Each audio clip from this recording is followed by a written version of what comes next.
یہ تو مظلوم کا ماتم ہے کم نہ ہوگا، یہ تو مظلوم کا ماتم ہے کم نہ ہوگا۔ حسین یا حسین، حسین یا حسین، حسین یا حسین، یہ تو مظلوم کا ماتم ہے کم نہ ہوگا، یہ تو معصوم کا ماتم ہے کم نہ ہوگا۔ ہر دل میں ہوگا، ہر گھر میں ہوگا، ہر دل میں ہوگا، ہر گھر میں ہوگا، دشت میں ہوگا، گلزار میں ہوگا، ہوگا مظلوم کا ماتم ہے کم نہ ہوگا۔ آواز بلند سلام۔ بیٹا ہے تو علی کا، زہرا کی تو دعا ہے، شبیر تیرا کا ام البنین ماں ہے، ہر صورت و چل میں حیدر سے نہ جدا ہے، تا حشر تجھ سے قائم دنیا میں بس وفا ہے۔ عباس عباس عباس عباس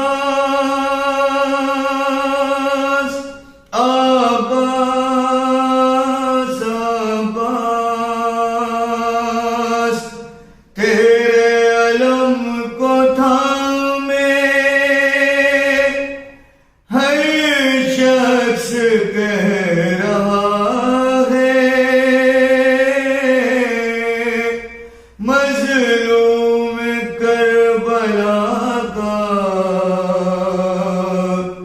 زینب کا واسطہ ہے، پردیسی کوئی ایسا پردیس میں نہ اجڑے، صدقے میں اس کے جس کا ہر بار لٹ گیا ہے۔ عباس عباس عباس، دل کی مراد غازی تیرے علم سے پائے، روتی ہوئی جو مائیں تیرے علم پہ آئے، زہرا کے درد پہلو کا دیتی ہے واسطہ، فضا کی کلیزی میں میرا بھی نام آئے۔ عباس عباس عباس، تقدیر کے ستائے تیرے در پہ سر جھکائے، عشقوں کی التجا ہم غازی تجھے سنائے، بیمار سارے کے زخموں کا واسطہ ہے، جتنے بھی خستہ دل میں مولا شفا پائے۔ عباس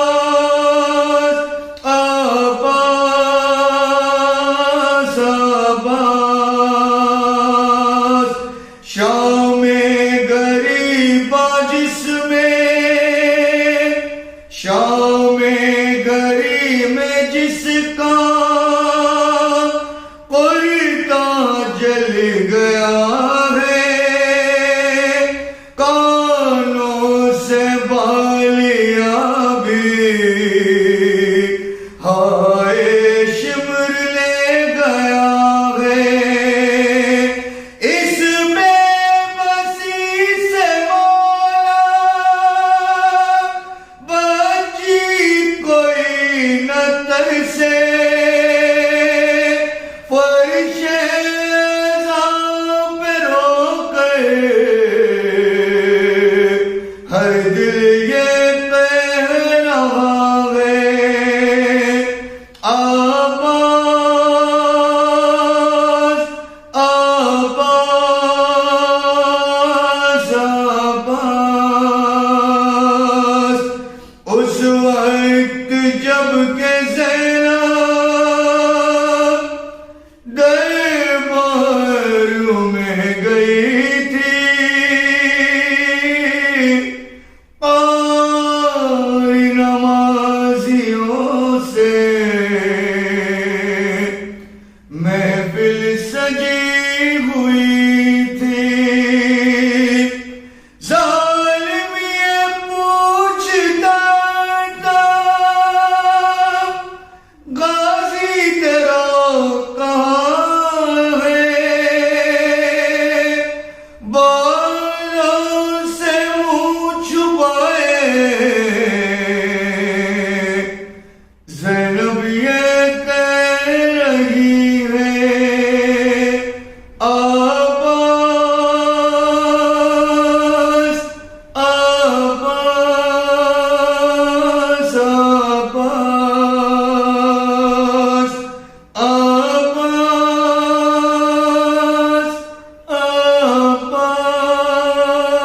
آباز آباز أعوذ بالله من الشيطان الرجيم بسم الله الرحمن الرحيم الحمد لله رب العالمين الرحمن الرحيم مالك يوم الدين إياك نعبد وإياك نستعين اهدنا الصراط المستقيم صراط الذين أنعمت عليهم غير المغضوب عليهم ولا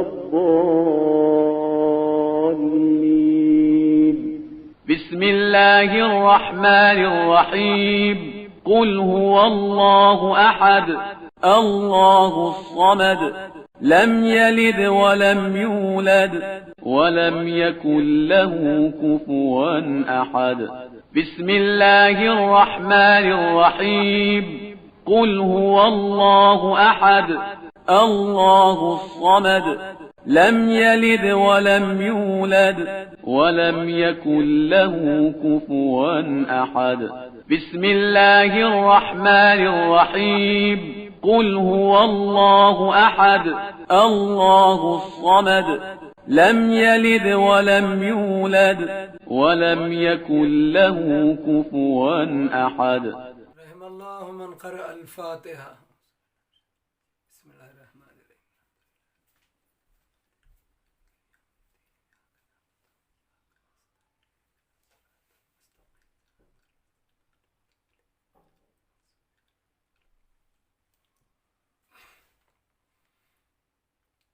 لا حول ولا قوة إلا بالله العلي العظيم أعوذ بالله السميع العليم من الشيطان اللعين الرجيم بسم الله الرحمن الرحيم الحمد لله رب العالمين العاقبة للمتقين والصلاة والسلام على أشرف الأنبياء والمرسلين سيدنا ونبينا وشفيع ذنوبنا مولانا أبي القاسم محمد اللهم صل على محمد وعلى آله الطيبين الطاهرين المعصومين المظلومين الغر الميامين لا سيما الإمام المبين بقیت اللہ العظم فی الارض اجمعین ارواحنا و ارواح العالمین لمقدمہ الفدا اجل اللہ تعالی فرجہ الشریف الذین اذهب اللہ عنہم الرجس وطہرہم تطہیرا اللہم صلی علی محمد ولعنۃ الدائمۃ علی اعدائہم اجمعین وغاصبی حقوقہم ومنکری فضائلہم من الآن لا قیام یوم الدین اما بعد فقد قال اللہ تبارک و تعالی فی القرآن المجید والفرقان الحمید وهو اصدق الصادقین وقولہ الحق بسم اللہ الرحمن الرحیم قل اغیر اللہ ابغی ربا وهو رب کل شیء ولا تکسب كل نفس الا علیها ولا تزر وازرة وزر اخرى صلوات پڑھ دے پر محمد وآل محمد اللہم صلی علی محمد وآل محمد۔ عزیزان گرامی، آج کی مجلس میں جو ہمارے ٹاپک کی روشنی میں ہمارا بیانات کا سلسلہ جاری ہے آن لائن عشر مجالس میں، تو آپ نے اب تک جو کچھ بھی سنا ہے میرے ٹوٹے پھوٹے الفاظ میں، اور مجھے اس بات کا اس سال پورا اقرار ہے کہ میں نے اب تک جو مجلسیں پڑھی ابھی تک وہ ویسی نہیں پڑھی ہے جیسی مجھے پڑھنی چاہیے، اور ٹاپک تو آپ کے ذہن میں ہے، لیکن سورہ انعام کی آیت اور اس کا ترجمہ بھی آپ سن چکے ہیں، مجھے بار بار دہرانے کی ضرورت نہیں ہے۔ لیکن یہ جو ٹاپک میں نے رکھا ہے اور جو آیت رکھی ہے، یہ دونوں کو ذہن میں رکھ کے باتوں کو سنیے اور میری باتوں کو آیت اور ٹاپک سے، جو میرا عنوان ہے ٹاپک ہے، اس سے ملائیے، انشاءاللہ آپ محظوظ ہوں گے اور سمجھیں گے۔ بالکل اس سے ہٹ کر میں گفتگو نہیں کر رہا ہوں، پوری ذمہ داری کے ساتھ، یعنی پوری جتنی اب تک میں نے اشارے دیے اس میں آپ کو پوائنٹ دے دیے۔ میرے بیانات میں یہ نہیں ہے کہ دشمن ماں بن گئی، نعوذ باللہ، باپ دشمن ہے، اولاد دشمن ہے، یعنی اسلام میں دشمنی اور دوستی کا جو حقیقی چہرہ ہے وہ اسلام تمہیں بتانا چاہتا ہے، وہ قرآن و اہل بیت تمہیں بتانا چاہتے ہیں۔ یہ ہم اور دنیا والے نے تو ایک اپنا الگ انداز رکھا ہے، لیکن مذہب، دین، قرآن، اہل بیت، اسلام، اللہ، رسول، امام، یہی حقیقت ہے، اور یہی ہر چیز کی حقیقت کے جاننے والے ہیں اور حقیقت کو بتانے والے ہیں۔ قرآن نے آواز دی ہے کہ نہیں؟ فَاسْأَلُوا أَهْلَ الذِّكْرِ إِن كُنتُمْ لَا تَعْلَمُونَ، اگر تم کوئی چیز نہیں جانتے تو فَاسْأَلُوا أَهْلَ الذِّكْرِ، اگر تم کسی بھی چیز کو نہیں جانتے تو تم اس کے جاننے والوں سے کوشچن کرو، سوال کرو، معلوم کرو۔ ٹاپک ذہن میں رکھیں، فَاسْأَلُوا أَهْلَ الذِّكْرِ إِن كُنتُمْ لَا تَعْلَمُونَ، جو بھی چیز تم نہیں جانتے تو جاننے والے سے پوچھو۔ یعنی کیا؟ یہاں اس آیت کی جو تفسیر ہے، اس کا ترجمہ ہے، اس کی تفسیر میں باقاعدہ یہ معتبر علماء نے لکھا ہے، شیعہ علماء نے، کہ جو جس فیلڈ اور میدان کا جاننے والا ہے، آپ کو گھر بنانا ہے، آپ نہیں جانتے میں اپنا فلیٹ، اپنا بنگلہ، اپنا کاٹیج، اپنا گھر کیسے بناؤں، تو اس کے جانکار، جاننے والے سے رجوع کرو۔ جو آرکیٹیکٹ ہے، جو انجینئر ہے، وہ اس میدان کا جانکار ہے، عالم ہے۔ آپ کو ایک معمولی چپل بھی سلوانی ہے تو آپ موچی کے پاس جاتے ہیں، آپ کو اگر کپڑے سلوانے ہیں تو آپ ٹیلر، خیاط، درزی کے پاس جاتے ہیں، آپ کو نل بنانا ہے، پانی کا کنیکشن جوڑنا ہے، واٹر لائن، اپنا پانی کی لائن، کارپوریشن کی واٹر لائن یا پانی لائن، تو آپ پلمبر کے پاس جاتے ہیں۔ آپ کے گھر کی بجلی چلی گئی تو آپ کسی وائرمین، الیکٹریشین کو پکڑتے ہیں۔ آپ کی گاڑی، سواری، ٹو ویلر، فور ویلر خراب ہو جائے تو آپ کسی نائی کے پاس نہیں جاتے، کسی موچی کے پاس نہیں جاتے، نائی، ہیئر کٹنگ سیلون جو بال کاٹتا ہے، موچی جو چپل سیتا ہے، بلکہ جب موٹر خراب ہوتی ہے تو آپ میکینک کے پاس جاتے ہیں، موٹر مین کے پاس جاتے ہیں۔ یعنی ہر چیز کو آپ اس کی طرف لوٹاتے ہیں، اس میدان میں جو اس میدان کا معلم، ٹیچر، استاد، ماہر ہے۔ یہی تو قرآن نے کہا 1400 سال پہلے، یعنی بہت پہلے جب پیغمبر نازل ہوا، قرآن نے تو سمجھایا فَاسْأَلُوا أَهْلَ الذِّكْرِ إِن كُنتُمْ لَا تَعْلَمُونَ۔ فاسألو سوال کرو اہل ذکر اس کے جاننے والے سے جو چیز تم نہیں جانتے. یعنی اس آیت میں باقاعدہ علماء نے لکھا ہے کہ ہر جاننے والا اپنے میدان میں اس آیت کا مصداق ہے. مریض ہے تو ڈاکٹر، کپڑے ہے تو ٹیلر خیاط، مریض ہے تو ڈاکٹر حکیم، جاہل ہے تو عالم. لیکن یہاں اہل بیت کی ایک فضیلت سامنے آتی ہے کہ یہاں پر باقاعدہ علماء نے لکھا اور تفسیر میں کہ اصل میں اہل ذکر سے مراد اہل بیت اطہار آل محمد رسول علیہ السلام ہے. اس لیے کہ ایک عالم منطق جانتا ہے، فقہ جانتا ہے، اصول جانتا ہے، کچھ سبجیکٹ. ایک ٹیلر ہے، خیاط درزی وہ کپڑے سینا جانتا ہے. ایک پلمبر صرف نل بنانا جانتا ہے. ایک الیکٹریشین صرف بجلی کا کام یا لائٹ کا کام جانتا ہے. ایک وائر مین جو ہے اس کا کام جانتا ہے. ایک الیکٹریشین الیکٹرانک باتوں کو جانتا ہے. یا مثلاً ایک میکینک گاڑی بنانا جانتا ہے.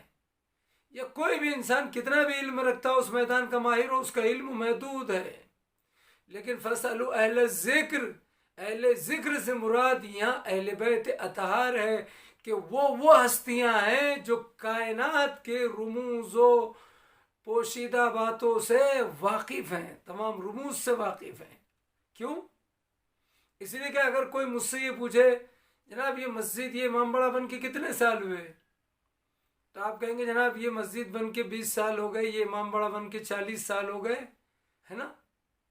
تو اگر میں کسی بچے سے پوچھوں جناب 40 سال پہلے یہاں کیا تھا، تو کہے گا مجھے کیا معلوم، جب میں ابھی کچھ سمجھدار ہوا تو میں نے دیکھا ہے عمارت کھڑی ہے امام باڑے کی اور مسجد کی، یہاں بلڈنگ کھڑی ہے 20 منزلے کی، 20 فلور کی. لیکن میں کسی 40 سال کی عمر والے سے پوچھوں تب بھی وہ کہے کہ میں جناب اس کو بن کے 40 سال ہو گئے، میں 40 سال کا ہوں. لیکن کوئی 80 سال کا آدمی بتائے گا کہ ہاں جناب جب یہ عمارت بنی میں 40 سال کا تھا، اس کو بن کے 40 سال ہو گئے. یعنی جب میں 40 سال کا تھا جب یہ عمارت بنی، آج اس عمارت کو بن کے 40 سال ہو گئے، یعنی میں 80 سال کا ہو گیا. یعنی اس 15 سال کے بچے کے مقابل میں یہ 80 سال کا آدمی بتائے گا کہ یہاں پر جو عمارت بن کے مسجد امام باڑہ بن کے یا کالج بن کے 40 سال ہو گئے، تو 80 سال والا اچھے ڈھنگ سے بتائے گا، اس کو زیادہ علم ہے. یہ عمارت بننے سے پہلے یہاں کیا تھا، خالی جگہ تھی، پلاٹ تھا، جنگل تھا، یا کوئی اور عمارت تھی، یا یہ ایک دریا تھا، پہاڑ تھا، کیا تھا. بس یہی اہل ذکر، فصلوا اہل الذکر. اس لیے کہ اللہ کی مخلوق میں اور خدا کی خدائی میں سب بعد میں پیدا ہوئے. اہل بیت ہر چیز کے بننے سے پہلے خلق ہوئے. ساری دنیا کی خلقت کے بعد ہر ایک خلق ہوا، پیدا ہوا. لیکن اہل بیت وہ ہستیاں ہیں جن کے سامنے یہ دنیا بنی، یہ کائنات بنی، یہ چاند سورج یہ سب کچھ بنا ہے. اور اسی لیے شاید یہی وجہ اور ریزن اور سبب ہے کہ ان کے اشارے پر دنیا کی ہر چیز ہے. انہوں نے جب سنگریزے کو لیا ہاتھ پر تو وہ کلمہ پڑھنے لگے. انہوں نے جب درخت کو اشارہ کیا تو وہ سلامی کے لیے جھک پڑے. انہوں نے جب پہاڑ کو اشارہ کیا تو وہ ہلنے اور حرکت کرنے کو تیار ہے. انہوں نے جب چاند کو اشارہ کیا تو وہ 2 ٹکڑے ہو گیا. اور انہوں نے جب سورج کو اشارہ دیا تو وہ پلٹ گیا. انہوں نے سوکھے درخت کو دیکھا تو ہرا ہو گیا. مریض کو دیکھا تو اسے شفا مل گئی. حد یہ ہو گئی کہ مردہ کو چاہا حکم خدا سے تو زندہ کر دیا. انہوں نے وہی چاہا جو خدا نے چاہا ہے. تو پھر خدا نے بھی ان عظیم گھرانے کو آل محمد کو کبھی کبھی ان کی چاہت اور ان کی رضا کو اپنی چاہت قرار دیا ہے. کیوں؟ ہر چیز ان کے سامنے بنی اور حقیقی اہل ذکر یہی ہے. لہذا میرے ٹاپک کی روشنی میں ایک بات ذہن میں رکھیں. جیسا میں نے عرض کیا ساری دنیا کائنات زمین آسمان چاند سورج سب خلق ہونے کے بعد ساری مخلوق آئی. لیکن اہل بیت اطہار خاندان وہی رسول علیہ رسول یہ اکیلا گھرانہ ہے، نور خدا ہیں. خدا تھا اور خدا نے ان کو خلق کیا. ان کی خلق کرنے کے بعد ہر چیز کو پیدا کیا. لہذا ہر چیز ان کے سامنے بنی ہے تو یہ بتائیں گے کہ 7 آسمان میں کیا ہے، 7 زمین کے طبقات میں کیا ہے. یہ بتائیں گے کہ کون کب خلق ہوا، کون کب پیدا ہوا. یہ بتائیں گے کہ موت کے پہلے کیا ہے، موت کے بعد کیا ہے. یہ بتائیں گے قبر کے حالات، آخرت کے حالات، جہنم کے حالات، جنت کے حالات. کیونکہ ہر چیز کی خبر رکھتے ہیں، ان کے سامنے ہر چیز بنی ہے.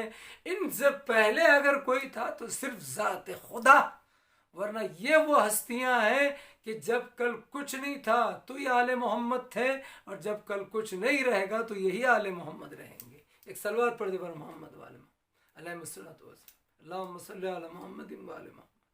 تو عزیزان گرامی، انسان کا دوست اور دشمن کون؟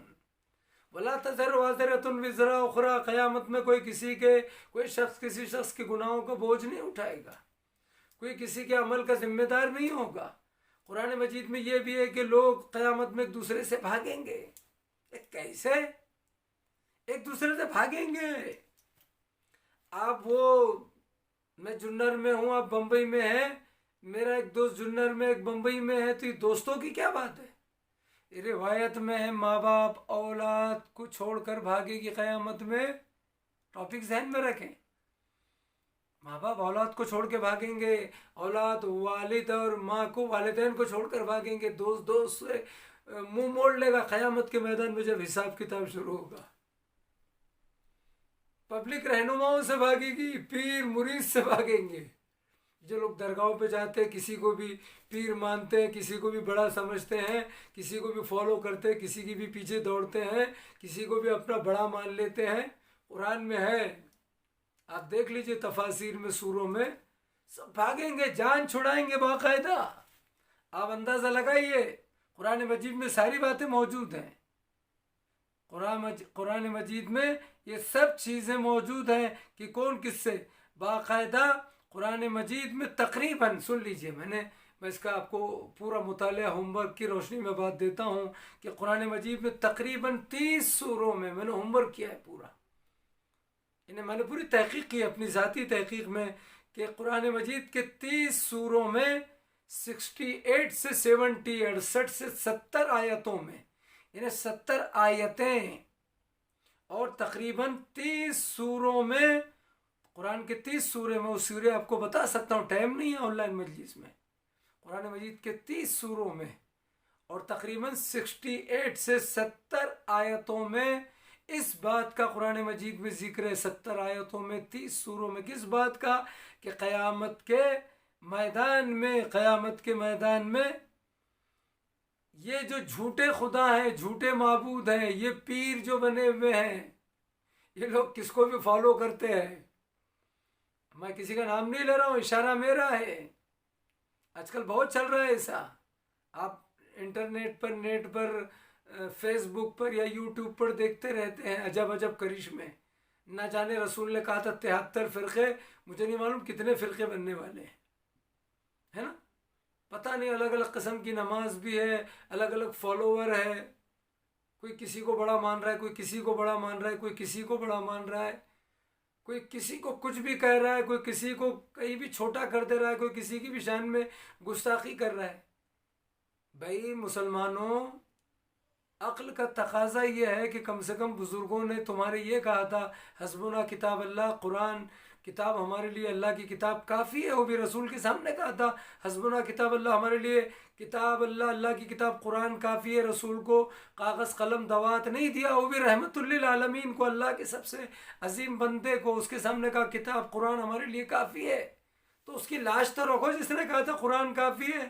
اس لیے کہ وہ قرآن 30 جگہوں پر، 30 سوروں میں، 70 تقریباً 70 آیتوں میں کہہ رہا ہے کہ قیامت کے میدان میں بڑے بڑے پیر صاحبان درگاہ بھاگیں گے اپنے مریدوں سے، دامن چھڑا کے وہ دوڑیں گے، پکڑیں گے، ہمیں بچاؤ. کہاں چلے اعلیٰ حضرت؟ کہاں چلے حضور؟ کہاں چلے؟ ہم تو آپ کی تسبیح پڑھ رہے تھے دنیا میں، ہم آپ کی رٹ لگا رہے تھے. انسان کا دوست کون اور دشمن، میرا ٹاپک ذہن میں رکھے، انسان کا دوست اور دشمن کون. قرآن نے وہ نقشہ کھینچا ہے. کبھی مجھے موقع ملے تو میں پورا قرآن رکھ کے آپ کو بتاؤں گا. قرآن میں تو کوئی فرق نہیں کہ مرید پیروں سے، پیر مریدوں سے. کتنے فالوور ہیں جو اپنے بڑوں سے بھاگیں گے، کتنے ایسے عبادت گزار ہے جو اپنے جھوٹے معبود اور ان کے جھوٹے معبود ہمارا معبود ہے کہ اللہ، لا الہ الا اللہ معبود حقیقی، معبود جس کی عبادت کی جائے. جھوٹے معبود اپنے چیلے چپاٹوں سے جان بچا کے بھاگیں گے. بے ہٹ، نکل، میں نہیں جانتا تجھے، تو کون؟ کیوں؟ اس لیے کہ اس اونلی ون لا الہ الا اللہ وحدہ لا شریک کی بارگاہ میں اس کے روبرو حساب دینا ہے۔ کہاں گئے دوست، کہاں گئے دشمن؟ انسان کا دوست اور دشمن کون؟ ولا تنفع شفاعت الشافعین، آج کسی کی سفارش کام نہیں آئے گی سوائے ان کی جن کو پہلے سے اللہ نے یہ اتھارٹی، یہ پاور، یہ اختیار دیا ہے۔ یاد رکھیے چیلنج ہے ہمارا ہر محمد، چاہے وہ محمد مصطفیٰ، علی مرتضیٰ، حسن مشتبہ، حسین شہید کربلا، 12 امام، اہل بیت، شہدائے کربلا، یہ وہ ہستیاں ہیں چیلنج سے قرآن اور تاریخ کی روشنی میں جو شفیع روز جزا شفاعت کرنے والے، شفیع المذنبین، گنہگاروں کی شفاعت کرنے والے اور سفارش کرنے والے، گناہوں کی مغفرت کرنے والے، یہ ہے شفیع، یہ ہے مددگار، یہ ہے معین۔ وَوَقِفْهُمْ إِنَّهُمْ مسئولون، سورہ صافات میں ہے وَقِفْهُمْ إِنَّهُمْ مسئولون۔ تمام نمازی روزہ داروں کو روکا جائے گا، اللہ کی آواز آئے گی سورہ صافات میں، ان کو روکو، ہم کو ان سے کچھ پوچھنا ہے، وَقِفْهُمْ إِنَّهُمْ مسئولون۔ تمام تفاسیر میں اس آیت کی تفسیر میں ہے کہ وہ جو سوال ہوگا ان کو روک کر، جبکہ یہ نماز، روزہ، حج، زکوٰۃ سب کچھ دے چکے ہوں گے، ان سے سوال ہوگا اہل بیت کی محبت، علی کی ولایت کے بارے میں کہ یہ کہاں ہے، ولایت علی، محبت اہل بیت کہاں ہے، مودت کہاں ہے، اجر رسالت کہاں ہے، 12 کی محبت، 14 کا عشق کہاں ہے؟ یہ دنیا بھر کے عشق میں جو مبتلا تھے، کس نے کہا تھا تم سے؟ کس نے کہا تھا تم سے یہ کسی بھی درگاہ پہ جانا، چادریں چڑھانا، پھول چڑھانا؟ کس نے کہا تھا تمہیں صرف اللہ اللہ کی رٹ کرنے کو؟ کیا تمہیں قرآن نے نہیں آواز دی تھی یا ایھا الذین آمنوا، یا ایھا الذین آمنوا اطیعوا اللہ واطیعوا الرسول واولی الامر منکم؟ پورے قرآن میں 3 اطاعت واجب ہے، اللہ کی، رسول کی اور صاحبان امر کی۔ کیا صحابی رسول جابر ابن عبداللہ انصاری نے رسول سے پوچھ کر نہیں کہا تھا کہ یہ اولی الامر کون ہے؟ کیا شیعہ سنی کتابوں میں نہیں لکھا ہے کہ اولی الامر سے مراد علی، حسن، حسین، پورے 12 امام ہے جو رسول نے نام گنوائے؟ یہ ساری باتیں میں جلدی میں دے رہا ہوں۔ انسان کا دوست اور دشمن کون؟ یاد رکھیے ہمارے لیے سب سے بہترین دوست اللہ ہے، رسول ہے، اہل بیت ہے، 12 امام ہے، انبیاء ہے، رسول ہے، ملائکہ ہے، 1,24,000 پیغمبر، سب سے بڑھ کر ہمارے اہل بیت ہے، قرآن ہے، ہماری نیکیاں ہیں، ہماری زبان پر جو استغفر اللہ ربی واتوب الیہ ہے یہ ہمارا دوست ہے، یہ استغفار، یہ طولانی سجدہ ہمارا دوست ہے، یہ وضو کر کے سونا ہمارا دوست ہے، یہ راہ خدا میں صدقہ، خیرات، چیریٹی، یہ ہمارا دوست ہے، یہ ہمارا دوست ہے جو ہمیں جنت دلائے گا، جو ہمیں عذاب سے بچائے گا، جو ہمیں ایسے محل، کاٹیج دلائے گا، دودھ اور شہد کی نہریں، یہ دوست ہے۔ یہ دوست کیا ہے آپ کا جو مال کھا کے آپ کو جہنم میں پہنچائے، جو آپ سے میٹھی میٹھی باتیں کرے، چکنی چوپڑی باتیں کرے، آپ کے ساتھ لائف گزارے، خود تو جہنم میں گیا، آپ کو بھی لے گیا اپنے ساتھ، تو میری بات کہاں سے کہاں تک چلی گئی؟ لہٰذا بات یہاں سے شروع ہوئی، فَاسْأَلُوا أَهْلَ الذِّكْرِ إِن كُنتُمْ لَا تَعْلَمُونَ۔ لہٰذا قرآن نے کہہ دیا کہ ہر جاننے والے سے پوچھو جو جس فیلڈ اور میدان کا ماہر اور جاننے والا ہے، اس سے دریافت کرو۔ لیکن یہاں پر اہل ذکر یعنی پوری کائنات کے رموز سے، کائنات کی پوشیدہ اور چھپی ہوئی چیزوں سے اگر کوئی اہل ذکر، کوئی واقف کار، جانکار ہے کہ جن سے واقعاً پوچھا جائے تو وہ آل محمد رسول، آل رسول ہیں، وہ سب چیز کے جاننے والے ہیں، اس لیے کہ سارے علوم یہاں پر ہیں، سارے خدا کی خوشنودی یہاں پر ہے، آپ جو چیز خدا کو پسند ہے وہ سب اس دروازے پر، اس گھرانے میں موجود ہے نا، مدینۃ العلم وعلی بابها۔ ساری دنیا علم، تعلیم، ایجوکیشن کی بات کرتی ہے، جاننے کی بات کرتی ہے، علم کا شہر یہاں پر ہے، شہر علم کا دروازہ یہاں پر ہے۔ امام محمد باقر علم النبیین، علم کو شگافتہ کرنے والا یہاں پر ہے۔ امام جعفر صادق، دودھ علم کی نہروں کو جاری کرنے والا جعفر صادق یہاں پر ہے، علم کو شگافتہ کرنے والے یہاں، علم کی نہریں جاری کرنے والے یہاں، شہر علم، علم کا سٹی یہاں، اور اس شہر علم کا باب دروازہ علی یہاں ہے۔ تو جب علم پورے طریقے سے یہاں ہے، تب جو علم چاہیے، جو لینگویج چاہیے، جو زبان چاہیے، وہ یہاں پر تمہیں ملے گی۔ یقین نہیں آتا ہے تو تاریخ پڑھو کہ جب ابو ہاشم نے غالباً اگر میں غلطی نہ کروں تو ابو ہاشم راوی ہے جو امام کے چاہنے والے، وہ بھی امام محمد تقی علیہ الصلوۃ والسلام. آپ ذرا سوچئے، ہمارے اور آپ کے نوے امام محمد تقی علیہ الصلوۃ والسلام ابو ہاشم جعفری غالباً. ابو ہاشم کہتے کہ میں نے دیکھا امام ترکی غلام سے ترکی زبان میں بات کر رہے ہیں، یہاں تک کہ میں نے امام محمد تقی علیہ السلام کو دیکھا کہ وہ کسی آدمی سے ہندی زبان میں بات کر رہے ہیں، کسی سے دوسری زبان میں. تو میں نے تعجب سے پوچھا مولا آپ الگ الگ زبان جاننے والوں سے الگ الگ زبان میں بات کر رہے ہیں؟ امام نے فرمایا ابو ہاشم تم نے ہمیں امام مانا، اب تک تمہیں ہماری معرفت نہیں ہوئی، ہمارا مرتبہ رتبہ اسٹیٹس، ہمارے علوم، ہمارا علم، ہم قرآن میں راسخون فی العلم ہے. اور سنو ہمارے امام نے کیا کہا، امام محمد تقی علیہ السلام نے ابو ہاشم جعفری سے کہ اے ہاشم ہم اہل بیت دنیا میں کسی کے محتاج نہیں ہیں، نہ کسی علم کے محتاج ہیں. اور سنو اگر تم ہمیں امام مانتے ہو تو امام قوموں، زبانوں، لینگویج اور ماحول کا محتاج نہیں ہوتا. ایسا نہیں ہے کہ ہمارے امام مدینے میں ہے تو وہ افریقہ اور امریکہ اور جاپان اور چین اور انڈیا والوں کے ماحول اور ان کے کلچر اور ان کی زبان اور لینگویج کو نہیں جانتا. یہ تو ہم اور آپ ہیں دنیا والے. امریکہ والے انگلش تو جانتے ہیں لیکن اردو نہیں جانتے، عربی نہیں جانتے، پرشین نہیں جانتے. ایران والے فارسی تو جانتے ہیں لیکن مراٹھی نہیں جانتے. اب سمجھیے، چائنا جاپان والے اپنی لینگویج جانتے ہیں لیکن ہندی نہیں جانتے. مثلا عرب لوگ عربی جانتے، انگلش، مراٹھی، اردو نہیں جانتے. گجراتی لوگ گجراتی جانتے ہیں لیکن عربی نہیں جانتے. یعنی کوئی نہ کوئی اپنی ایک زبان جانتا ہے، دو زبان جانتا ہے، کچھ زبان سیکھتا ہے. اہل بیت اور ہمارے امام وہ ہیں جو دنیا کی ہر زبان کو جانتے ہیں. کیوں؟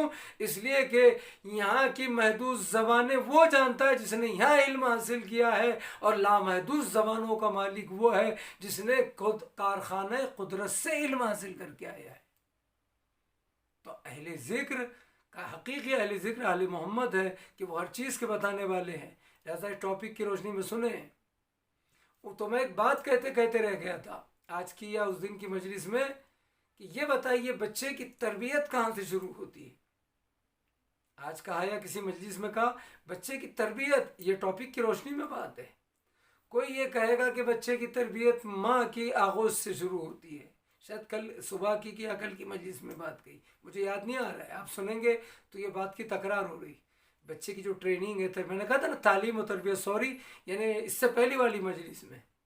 تو بچے کی جو تربیت ہے وہ کہاں سے شروع ہوتی ہے؟ بچے کی جو تربیت ہے، بہت سے لوگوں سے پوچھے کوشچن کرے تو وہ کہیں گے بچے کی تربیت مسجد سے، مجلس سے، مدرسے سے، مکتب سے، مدرسہ، مکتب، اسکول سے، کالج سے، یونیورسٹی سے. غلط. کوئی یہ بھی کہہ سکتا ہے نا بچے کی پہلی یونیورسٹی ماں ہے. بالکل صحیح ہے. بچے کی تربیت مسجد، مدرسہ، مکتب، جہاں وہ قرآن دینیات پڑھنے جاتا ہے، وہ مدرسے سے نہیں ہوتی. بچے کی تربیت ماں سے. لوگ کہتے ہیں ماں سے، ٹھیک ہے ہم رکتے ہیں ماں سے، ماں کی آغوش سے نہیں. آتے ہم در آل محمد پر. لیکن دنیا کہاں تک پہنچ رہی جواب دینے کو. لیکن اہل بیت کیا کہہ رہے ہیں؟ بچے کی تربیت نہ کالج نہ یونیورسٹی سے شروع ہوتی ہے. بچے کی تربیت اس کی مدرسے، مکتب یا ماں کے پاس سے، باپ کے پاس سے، یہاں تک کہ ماں کی آغوش سے بھی نہیں شروع ہوتی. بچے کی تربیت شروع ہوتی ہے ماں کے رحم اور شکم سے، رحم مادر سے. امام نے فرمایا اور اس کو دلیل دے دی. امام نے کیا؟ السعید من سعد فی بطن امہ، الشقی من شقی فی بطن امہ. السعید من سعد فی بطن امہ. دنیا میں اگر کسی کی کامیاب لائف کو، سعادت مندی کو، یعنی اگر دیکھو کہ یہ نیک کیوں ہے، یہ اچھا کیوں ہے، یہ گڈ کیوں ہے، یہ با اخلاق با کردار کیوں ہے، یہ ایسا انسان کیوں ہے جس کو سب دوست بنانا چاہتے ہیں، جس سے سب محبت کرتے، کوئی نفرت نہیں کرنا چاہتا؟ تو السعید ہو یعنی سعادت مندی، کامیابی، سکسیسفل، اس کی خوبیاں، اچھائیاں، اخلاق، کیریکٹر، تہذیب، ادب، ساری نیکیاں اس میں کیوں ہیں؟ السعید من سعد فی بطن امہ. تو اگر اس کی سعادت مندی اور کامیابی خوبیوں کو دیکھنا ہے تو من سعد فی بطن امہ، اس کی ماں کے پیٹ، شکم، رحم کو دیکھو. سمجھیے، الشقی من شقی فی بطن امہ. اور اگر کسی انسان ظالم ہے، چور ہے، ڈاکو ہے، جس سے سب نفرت کرتے ہیں، اس سے دوستی نہیں، دشمنی کرنا چاہتے، بھاگنا چاہتے ہیں، بد اخلاق ہے، بد کیریکٹر ہے، چور ہے، امانت میں خیانت کرتا ہے، دوسروں کے حقوق پامال کرتا ہے، گالی دیتا ہے، سارے گناہ کرتا ہے، چھوٹے بڑے، تو شقی ہے یہ. الشقی من شقی فی بطن امہ. تو اس کی شقاوت کو دیکھنا ہے. شقاوت، شقی قلب، سخت، یہ خباثت. الشقی من شقی فی بطن امہ. تو اس کی شقاوت کو کسی کالج، مدرسے، یونیورسٹی مت دیکھو کہ یہ کہاں تھا، یہ کس گاؤں کا ہے، کس شہر کا. فی بطن امہ ہی، بطن مانے پیٹ، شکم، امہ ہی یعنی اس کی ماں. اس کی ماں کی شکم میں دیکھو. کیوں؟ انسان کا دوست اور دشمن کون؟ بات کو سمجھ لیجئے. میں اپنے طور پر تو میرے نزدیک بہت قیمتی بات ہے ٹاپک کی روشنی میں، یعنی انسان کی سعادت مندی اور کامیابی کی جو دلیل اور پروف ہے، اس کی ابتدا اور فاؤنڈیشن اور بنیاد ماں کا شکم، ماں کا رحم، ماں کا بطن ہے، بطن مادر. اور انسان کی خباثت، شقاوت، برائی، یزید، فرعون، نمرود، قارون، جتنے بھی خبیث ہیں سے، ان کی شقاوت امام نے کہاں دیکھو؟ الشقی من شقی فی بطن امہ ہی. اس کے ماں کے شکم کو دیکھو. کیوں؟ اس لیے کہ جب یہ خبیث انسان ماں کے شکم میں، پیٹ میں 9 مہینے تک تھا، تو اس کی ماں گانا گنگنا رہی تھی، گانا سن رہی تھی، غیبت کر رہی تھی، دوسروں سے لڑ رہی تھی، اور حرام غذا کھا رہی تھی، نجیس غذا کھا رہی تھی. وہی یہ ماں کے پیٹ میں اور شکم میں، رحم میں کھا رہا تھا. اسی کے ساتھ یہ ماں کی شکم سے باہر آیا ہے، تو اب اس پر اچھے اثرات کہاں سے طاری ہوں گے؟ اور السعید من سعد بطن امہ. یاد ہے نا مرتضی انصاری؟ ان کی ماں وضو کر کے دودھ پلاتی تھی، وضو کر کے. تو جو ماں وضو کر کے پیدا ہونے کے بعد دودھ پلا رہی ہو، جب وہ بیٹا شکم میں رہا ہوگا تو ماں اس کے بارے میں کتنا احتیاط برت رہی ہوگی کہ 9 مہینے جب تک بچہ میرے شکم میں ہے، میں پاک و پاکیزہ غذا کھاؤں، حلال غذا کھاؤں، کوئی زبان سے گناہ نہ کروں، کوئی کان سے گناہ نہ کروں، کوئی آنکھ سے گناہ نہ کروں، کوئی پیر سے. اس لیے کہ سارے اثرات بچے پر، جنین پر جو شکم مادر ماں میں ہوتا ہے، اس پر مرتب ہوتے ہیں. انسان کا دوست اور دشمن کون ہے؟ ہمارا دوست بعد میں کوئی بنے گا، دشمن بعد میں بنے گا. ہم ہی اپنے سب سے زیادہ دوست اور دشمن بن سکتے ہیں. اگر ہم جہنم کی طرف جا رہے ہیں تو اس میں سب سے زیادہ حصہ ہمارا ہے، ہمارا جرم ہے. یہ مانو یا مت مانو. اگر ہم جنت کی طرف جا رہے ہیں تو اس میں ہم شامل ہیں. وہ بات آئے گی آنے والی مجلس میں انشاءاللہ. جو بھی مجلس بچی ہے اس میں وہ میں بات لا کے آپ کو فوکس کروں گا. باتیں بہت ساری ہیں. یہ کوئی ضروری نہیں ہے کہ لاسٹ ایئر میں نے جو ٹاپک لیا تھا جہنم سے بچو، تو یہ جہنم سے بچو پر میری باتیں ختم نہیں ہوئی 10 مجلس میں. اس کے لیے 100 مجلس بھی کم ہے. یہ تو ایک اشرہ ہے، وہ بھی آن لائن ہے، 40 45 50 منٹ. یہ جو انسان کا دوست اور دشمن کون جو میں نے ٹاپک لیا ہے، یہ کہاں سے پورا ہوگا؟ نہیں ہو سکتا پورا. اس لیے کہ یہ ٹاپک وسیع ہے، قرآن و اہل بیت کا دامن وسیع ہے، اور باتیں بھی تو نکلتی ہیں. لہذا بہت سارے پوائنٹ باقی ہیں. مجھے ہر طریقے سے سمجھانا ہے، لیول سے. بھلے کبھی آپ بور ہوں گے، کبھی خوش ہوں گے، کبھی آپ سنتے سنتے کریں گے یار مولانا پکا رہے، کبھی کبھی کہ نہیں اچھا پڑھا، آج اچھی پڑھی. یہ پبلک کا ایک اپنا طریقہ ہے. مجھے آپ کو بات دینا ہے، سمجھانا ہے. یہ سارے اشرے میں ایک پوائنٹ بھی کسی کے سمجھ میں آ گیا تو اشرہ کامیاب ہو جائے گا، کوئی عمل کرے گا. تو کہنے کا مقصد یہ ہے کہ انسان کا جو دوست اور دشمن کیا ہے اس کو آپ سمجھ چکے ہیں. ہم ہی اپنے دشمن ہیں اور ہم ہی اپنے دوست ہیں. اور اسی لیے آج اس کا جواب دے رہا ہوں کہ اللہ، رسول اور امام نے، یعنی قرآن نے بھی اور اہل بیت نے بھی، مولا علی نے بھی ہمیں 2 بڑے دشمن بتائے ہیں. 2 بڑے دشمن. مولا علی نے کہا تمہارے 2 دشمن، اور اللہ نے بھی قرآن میں کہا ہے. جو اللہ کہتا ہے وہی علی کہتے ہیں، اس لیے کہ علی لسان اللہ ہے، اللہ کی زبان ہے. وما تشاؤون الا ان یشاء اللہ. یہ اہل بیت اور یہ علی کچھ چاہتے ہی نہیں، وہی چاہتے جو اللہ چاہتا ہے. تو عزیزان گرامی اتنی بات ذہن میں رکھ لیں کہ اللہ نے اور رسول نے اور امام نے یعنی قرآن اور اہل بیت نے، میں نے میرا ٹاپک ذہن میں رکھیے، ٹاپک ذہن میں رکھ کے بات سنیے، بات میچ ہوگی، بات سے بات ملے گی۔ کیا کہا کہ دو تمہارے دشمن ہیں، سب سے بڑے دشمن، گولی مارنے والا، بندوق چلانے والا، تمہارا مال کھا جانے والا، یہ تو ہم اس کو دشمن سمجھتے ہیں ہی ہے۔ کوئی ہمیں مارے تو ہم تو اس کو دشمن سمجھیں گے نا، ہمارا مال کھا جائے، ہمارے بچے پر ظلم ڈھائے یا ہماری برائی کرے، غیبت کرے، ہم پر الزام تہمت بہتان لگائے، تو ظاہر سی بات ہے منطقی نظریے سے فطرت انسانی ہے کہ ہم اس کو دشمن سمجھیں گے۔ اور جو ہماری تعریف کرے، ہماری پیٹھ پیچھے تعریف کرے، سامنے کرے، ہمیں گفٹ دے، تحفہ دے، ہم سے اچھے سے ملے، تو ہم اس کو دوست سمجھیں گے۔ اس کو اسلام قرآن انکار نہیں کرتے اہل بیت، یہ حقیقت ہے۔ لیکن اللہ رسول امام تمہیں حقیقت بتانا چاہتے ہیں اور فوکس کرنا چاہتے ہیں حقیقت پر، کہ تمہارے سب سے بڑے دشمن دو ہیں، ایک شیطان اور ایک نفس۔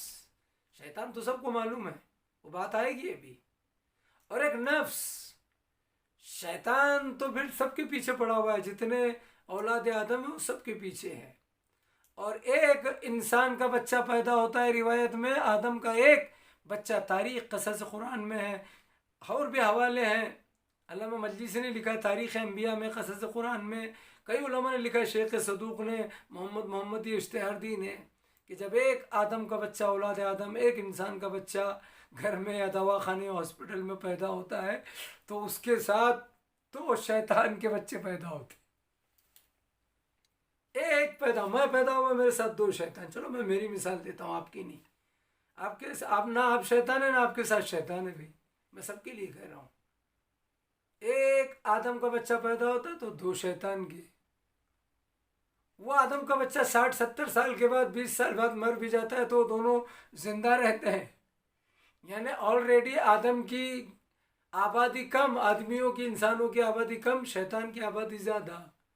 اس پر بھی یہ 60-70 سال پہلے جیتے تھے لوگ، 100-150 سال، 200 سال۔ ابھی تو نو گارنٹی ہے، اس لیے کہ ہر چیز نقلی ہے، دودھ میں پانی ملا ہوا ہے، پاؤڈر کا دودھ ہے، سبزی پر جو ہے کیمیکل چھڑکا ہوا ہے۔ جب ہم ویج خریدتے ہیں، ویجیٹرین یا ویجیٹیبل جو آپ کھاتے خریدتے ہیں، ہر چیز پر کیمیکل ہے، نقلی چیزیں ہیں بازار میں، نو گارنٹی ہے زندگی کی۔ حالانکہ موت و حیات تو اللہ کے ہاتھ میں ہے، کھانے پینے پر نہیں ہے، کلائمیٹ پر نہیں ہے، کہ جو ممبئی میں ہے وہ کم جیے گا اور جو ہمارے جیسا گاؤں میں وہ زیادہ جیے گا، نہیں، موت اور حیات اس کے اختیار میں ہے۔ کوئی انسان بادام کھا کے اور دودھ پی کر بھی جلدی مر جاتا ہے، اور کوئی انسان سوکھی روکھی کھا کر، چٹنی روٹی کھا کر بھی زیادہ جیتا ہے، کوئی انسان کاٹیج بنگلے میں اے سی میں سو کے جلدی مر جاتا ہے، اور کوئی انسان فٹ پاتھ پر سوتا ہے، مچھر کاٹتے ہیں، کبھی کبھی بھوکا رہتا ہے، ٹھنڈی گرمی بارش کسی چیز کا اس کو وہ نہیں ہے، پھر بھی وہ جیتا ہے، زندہ رہتا ہے زیادہ۔ یہ سب فلسفہ پروردگار ہے، عظمت پروردگار ہے۔ تو یہاں سے بات میری کہاں سے کہاں تک چلی گئی؟ یہ دو بڑے دشمن ہیں، شیطان اور نفس۔ تو شیطان، ایک آدم مرد پیدا ہوتا ہے تو دو شیطان، وہ آدم مر بھی جاتا ہے انسان تو وہ دونوں زندہ رہتے ہیں، ان کی آبادی بڑھتی جا رہی۔ تو ایک مولانا کی آدھے گھنٹے کی 40 منٹ کی تقریر کیا خاک اثر کرے گی؟ وہ بھی کچھ سنا نہیں سنا، اس کی سنا اس کی نہیں سنا، فون اٹھایا، تجارت، بزنس، ٹی وی، خبریں، ماتم، مجلس، نماز، سونا بھی، آرام، جاب، آفس۔ لیکن وہ جو لشکر بڑھتا جا رہا ہے، ہمارا ایک بڑا دشمن، وہ کہاں سے بخشے گا، کہاں سے چھوڑے گا؟ ان الشیطان لکم عدو مبین، خالق نے کہہ دیا ان الشیطان لکم عدو مبین، یہ شیطان تمہارا اوپن کھلا دشمن ہے۔ پھر نفس کے لیے بھی کہہ دیا اللہ نے ان النفس لامارۃ بالسوء، یہ نفس ہمیشہ برائی کی دعوت دیتا ہے، برائی کی طرف اکساتا ہے، جلدی میں کہہ رہا ہوں۔ تو بات کو ذہن میں رکھیے عزیزان گرامی، کہ یہ نفس جو ہے یہ کسی کو بخشتا نہیں ہے، اور یہ شیطان کسی کو چھوڑتا نہیں۔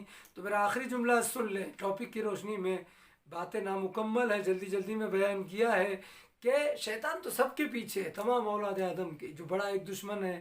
لیکن اور ایک بڑا دشمن جو نفس ہے، کہ یہ دو بڑے دشمن اللہ نے، رسول نے، امام نے بتایا، قرآن نے بھی، اور مولا امیر المومنین نے بار بار اپنے خطبات میں اور تحریروں میں یہ دونوں دشمن بتائے ہیں، کہ انسان یہ تیرے دو بڑے دشمن ہیں۔ دوست کون ہے میں نے آپ کو بتایا، اللہ سے بہتر، رسول اور امام اور اہل بیت سے بہتر، قرآن سے بہتر، نیکی اور عبادت سے بہتر ہمارا کوئی دوست ہے ہی نہیں، اور شیطان اور نفس سے بڑا ہمارا دشمن نہیں ہے۔ یاد رکھیے، یہ نفس اور یہ شیطان ہی تو ہے کہ فرعون سامنے آئے، نمرود، قارون، شداد، حامان، یزید، ابو سفیان، اس کے بیٹے، اس کی نسل، اس کی ذریت، ہاں، ثقیفہ سامنے آیا، غدیر کو بھول گئے۔ یہ کس بنا پر؟ ثقیفہ سامنے آ گیا غدیر کو بھول کر، کربلا سامنے آ گئی، عظمت امامت کو بھول گئے، عظمت رسالت کو بھول گئے، یہ بھول گئے کہ یہ وہ حسین ہے جو رحمت للعالمین کے کاندھوں پر سوار ہے۔ اس لیے کہ کربلا میں جو پہنچے تھے جو ظالم کربلا میں پہنچے تھے، وہ کوئی ہندو نہیں تھے، عیسائی نہیں تھے، یہودی نصرانی نہیں تھے، سکھ نہیں تھے، پارسی نہیں تھے، وہ کون تھے؟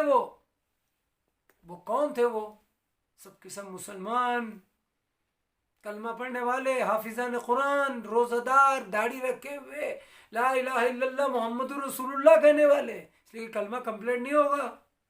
ایسے سب لوگ تھے جو جمع ہوئے تھے ابن زیاد اور یزید ملعون لعنت اللہ علیہ مجمعین کے حکم سے، عمر سعد ملعون اور شمر ملعون کی قیادت میں، خولی ملعون کی قیادت میں۔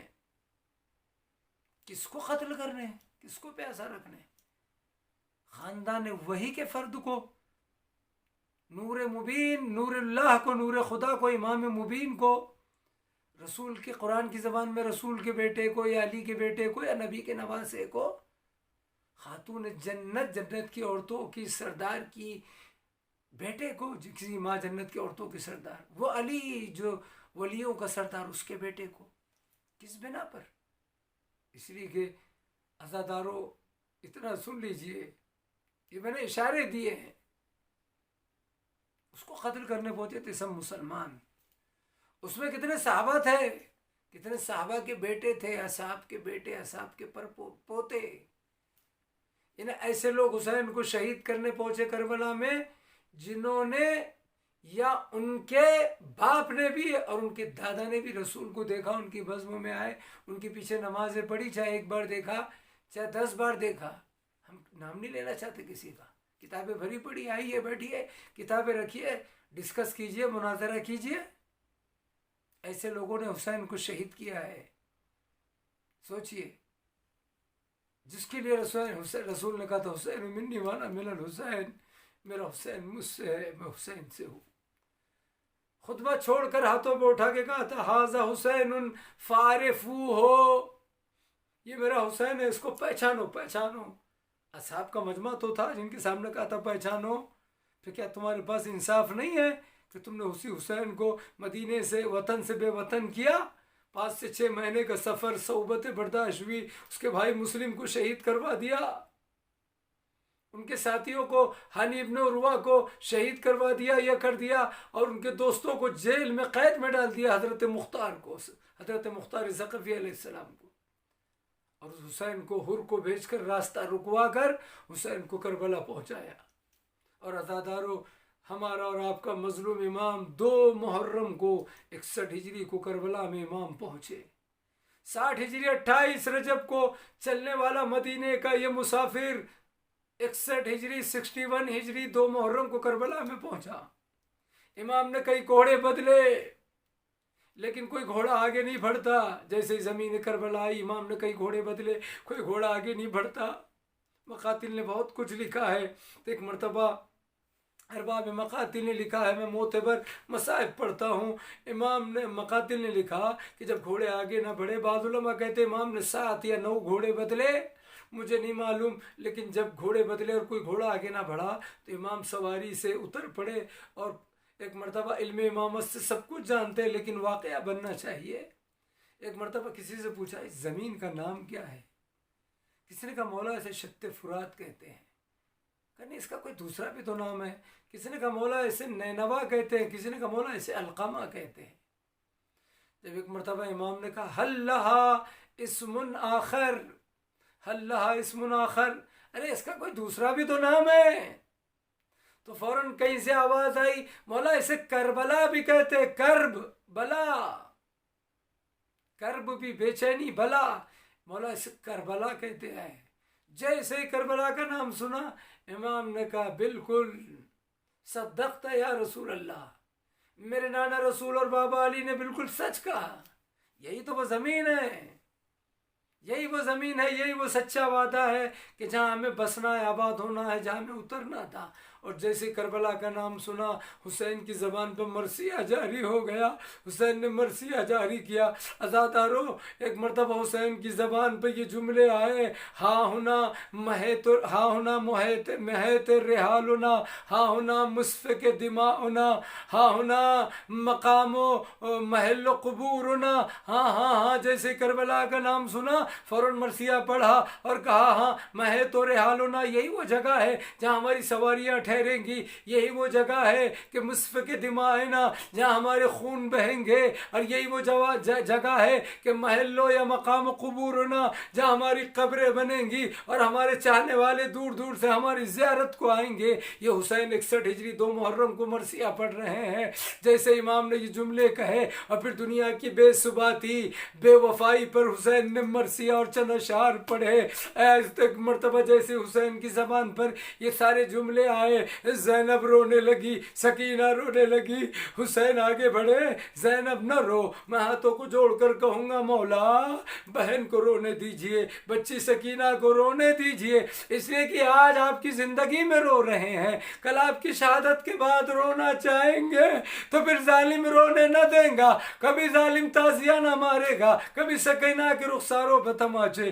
اجرکم اللہ، جزاکم ربکم خیرن جزا۔ مصائب بہت کچھ ہے، ارباب مقاتل نے بہت کچھ لکھا، خدا آپ کو کوئی غم نہ دے سوائے غم آل محمد کے۔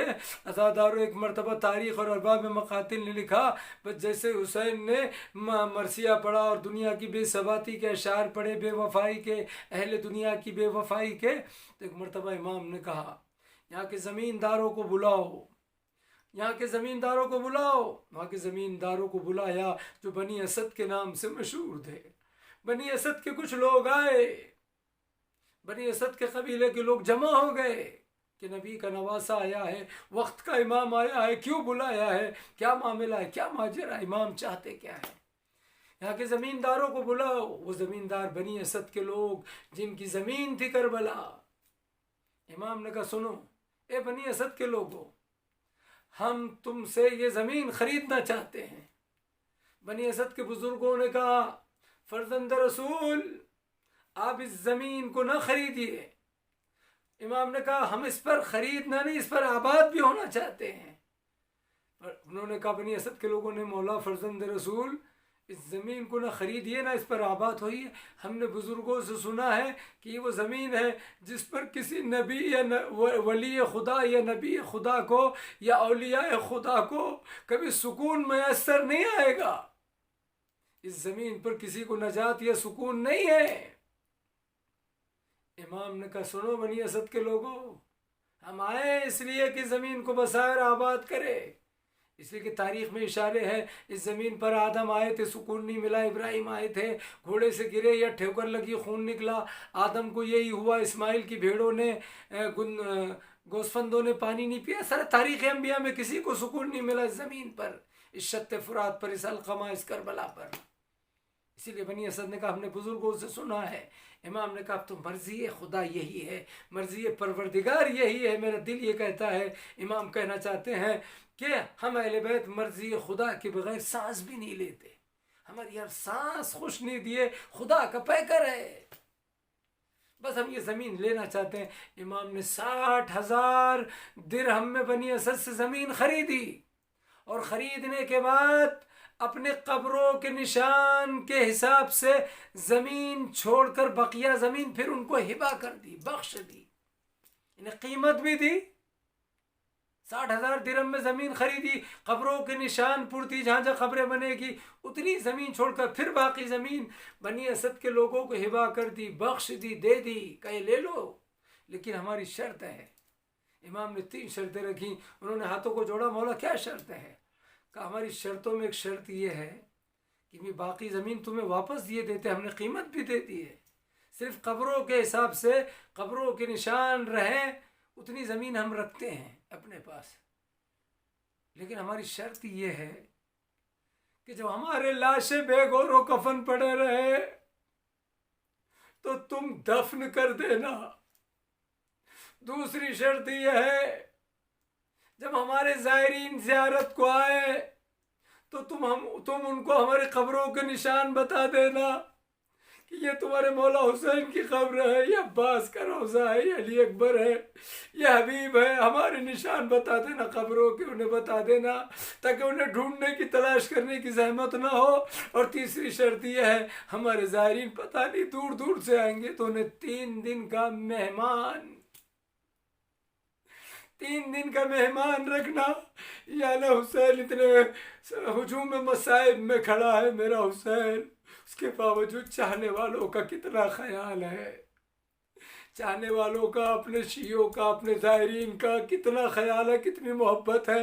امام آپ 3 دن کے بھوکے پیاسے رہیں گے اور آپ کو ابھی سے زائرین کا خیال ہے، ان کو ہماری قبروں کے نشان بتا دینا تاکہ ان کو زحمت نہ ہو۔ اور عزادارو آپ بہت رہیں گے، اجرکم اللہ۔ اور ایک مرتبہ بنی اسد کے جب لوگوں سے یہ باتیں کر چکے تو عزادارو ایک مرتبہ بنی اسد کی عورتوں سے کہا، اے بنی اسد کی عورتوں سنو، علم امامت سے سب کچھ جانتے ہیں، ہم اس کو امام مانتے ہیں جو زمین و آسمان کائنات کے ذرے ذرے کا علم رکھتا ہے۔ عزادارو ایک مرتبہ امام نے بنی اسد کی عورتوں سے کہا، اے بنی اسد کی عورتوں سنو، فاطمہ کا لال تم سے کیا کہنا چاہتا ہے، اگر تمہارے مرد ابن زیاد کے خوف سے ہمارے لاشوں کو دفن نہ کر سکے تو تم انہیں غیرت دلانا۔ اور ایک مرتبہ اس کے بعد بنی اسد کے بچوں کو بلایا، اے بچوں تم آؤ، اگر تمہارے ماں باپ بھول جائے یا ان پر خوف طاری ہو جائے ابن زیاد کا تو تم کھیلنے کے بہانے آنا اور ایک مٹھی خاک ہمارے لاشوں پر ڈال دینا تاکہ حسین کا لاشا بے گور و کفن نہ رہے۔ ہائے نبی کے نواسے، علی و فاطمہ کے آنکھ کے تارے لخت جگر، اے حسن کے قوت بازو، اے امام مبین، اے جوانان جنت کے سردار، ارے تیرے نام پر ہماری جان قربان۔ سيعلم الذين ظلموا أي منقلب ينقلبون، لعنة الله على القوم الظالمين۔